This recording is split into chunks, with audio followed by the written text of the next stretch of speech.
మా ఊర్లో ఆ రోజు జరిగిన ఇన్సిడెంట్ కి ఎవరు స్పందించరేమో అనుకున్నా, కానీ మనం అప్లోడ్ చేసిన వీడియోకి ఏలూరైన ఎంపీ పుట్ట మహేష్ గారు స్పందించి ఒకసారి ఆఫీస్ కి రమ్మన్నారు. నేను మా ఊరు పెద్దల్ని ఒక 5 మందిని తీసుకుని వెళ్ళా. అసలు రాజకీయం గురించి పక్కన పెడితే పుట్ట మహేష్ గారు మీరు భయపడకండి, ఆ కుటుంబానికి నేను తోడుంటా అని చెప్పేసి అన్నారు. ఎక్కడా కూడా ఆలస్యం చేయకుండా ఆగిరిపల్లి మండలం నెక్కలంగొలగూడు అనే గ్రామంలో ఏం జరిగిందని ఫోన్ చేసి ఎంక్వైరీ చేశారు. ఆ కుటుంబానికి జరిగిన ఘోరం విన్నాక ఆ పిల్లలకి చదువు చదివించి ఉంటాకి ఇళ్ల స్థలం, అలాగే యాక్సిడెంట్ కేసులో ఇన్సూరెన్స్ క్లెయిమ్ అవడానికి ఎటువంటి డబ్బులు తీసుకోకుండా ఫ్రీగా లాయర్ ని, ఇంకా 50,000 రూపాయల ఆర్థిక సాయం కూడా చేశారు. ఇలాంటి రాజకీయ నాయకులు మన రాష్ట్రానికి ఖచ్చితంగా కావాలి. పుట్ట మహేష్ గారు వాళ్ళ కుటుంబానికి ఏదో సాయం చేశారని నేను గొప్పలు చెప్పట్లేదు, వాళ్ళ కుటుంబానికి న్యాయం చేశారు కాబట్టి నేను చెప్తున్నా, హార్ట్ఫుల్ గా చెప్తున్నాను. ఆపదలో ఉంటే నేనున్నా అని చెప్పేసి అంటారు పుట్ట మహేష్ గారు. మహేష్ గారు ఎంతో బిజీగా ఉండటం వల్ల నాని అన్న చేతుల మీద మేమైతే ఆ డబ్బులు తీసుకున్నాం. నూజివేడ్ నియోజకవర్గానికి సంబంధించిన ఎమ్మెల్యే కొలుసు పార్థసారథి మినిస్టర్ గారు ఎంత బిజీగా ఉన్నా వాళ్ళ కుటుంబం దగ్గరకు వచ్చి నేనున్నా అని భరోసా ఇచ్చారు.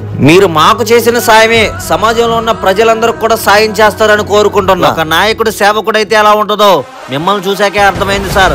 థ్యాంక్ యూ సో మచ్ పుట్ట మహేష్ గారు.